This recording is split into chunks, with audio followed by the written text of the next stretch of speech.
Yeah. I saw you read once. I want to tell people about this. So Oh. you brought in, I don't know if it was a stack of cards or if it was a foldable thing, but you brought in a modular story based on how much time you'd be given. And do you remember this? Like you said, oh, No, if I what? have a 15 minutes, then I have a 15-minute version, or if I have a 5 minute, then I can just use this version.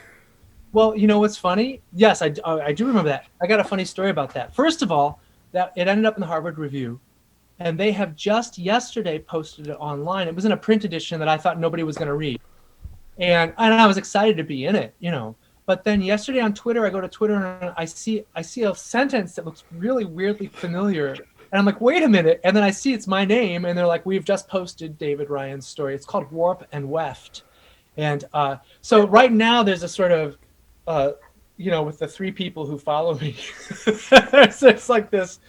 So that's out. And yeah, so what I wanted to do with that was, and there's an interesting story about this because I wanted to write a story because I was doing all these readings, and a certain reading they might say, well, we need you to read for only 5 minutes.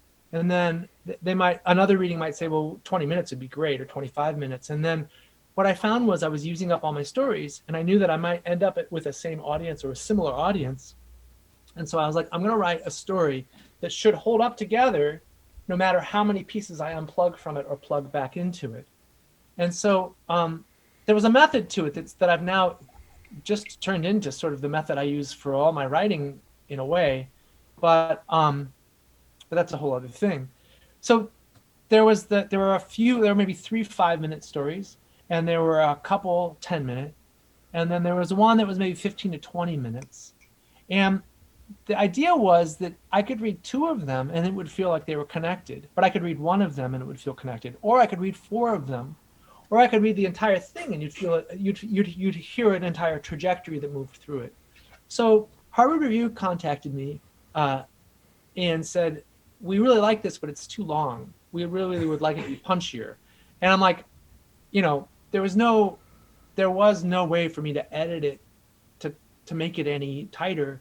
In fact, I sent it to a friend, another editor I really admire, a writer and an editor I really admire, and he was like, there's 10 words I can pull out of this. There's nothing.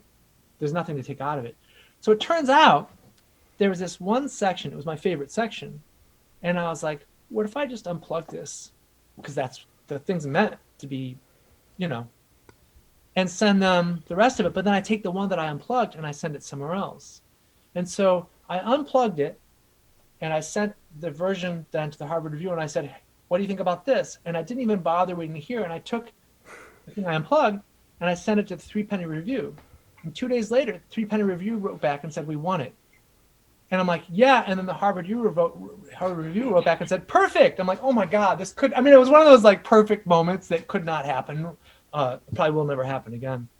But that story, the one that's unplugged, but has all the others, it forms a continuum from the first piece to the last. So it actually has a trajectory. It has a beginning, a middle, and an end.